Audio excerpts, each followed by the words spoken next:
Basis. જી, તમે કઈ પાલિકા કમિશનર અને પોલીસ કમિશનરને પત્ર લખ્યો છે, શું કહેશો? વરાછા રોડ એ સુરત શહેરનો મુખ્ય પ્રવેશ દ્વાર છે અને આ વરાછા રોડ ઉપર શ્રીનાથજી ફ્લાયઓવર બ્રિજ સૌથી સુરત શહેરનો મોટો બ્રિજ છે અને નાના વરાછાથી સરથાણા જગતનાકા સુધીનો બીજો બ્રિજ છે. આ બંને બ્રિજ નીચે વર્ષોથી ગેરકાયદેસર લોકો વસવાટ કરે છે, ખૂબ મોટા પ્રમાણમાં વસવાટ કરે છે. આ બ્રિજ નીચે અનેક વાહનો, સંખ્યાબંધ વાહનોનું દબાણ પણ હોય છે, જેસીબી, મોટા ટ્રક, ટેમ્પાઓ, ટ્રેક્ટરો. એના કારણે ખૂબ ભયંકર ગંદકી પણ થાય છે.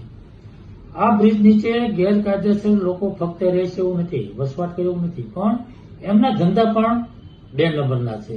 દારૂ, જુગાર, ડ્રગ્સ, ગાંજા, અફીણ, અનેક પ્રકારના ન્યુસન્સ છે. લોકો પીવે પણ છે અને વેચે પણ છે અને અનેક વાર પોલીસે ત્યાં રેડ પાડીને પકડ્યા પણ છે અને મ્યુનિસિપલ કમિશનરને પણ ખબર છે.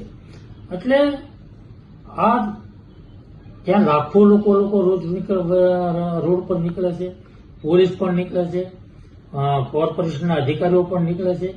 આ બધાના પ્રશ્નની ખબર છે અને વર્ષોથી લેખિત મૌખિક રજૂઆતો થઈ રહી છે, પરંતુ આ પ્રશ્નનો હલ કાયમી રીતે થતો નથી અને એટલા માટે મેં પત્ર લખ્યો છે કે ફ્લાયઓવર બ્રિજ નીચે અને વલ્ભાચાર્ય રોડ જ્યાં ચાલવા માટેનો ટ્રેક બનાવ્યો છે ત્યાં પણ આ પરિસ્થિતિ છે, ત્યાં પણ લોકો રહે છે, ત્યાં પણ ગેરકાયદેસર ધંધાઓ ચાલે.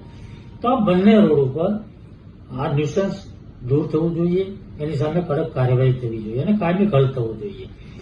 અને એટલા માટે મેં મ્યુનિસિપલ કમિશનર અને પોલીસ કમિશનરને બંનેને પત્ર લખ્યો છે કે બંને સંકલન કરી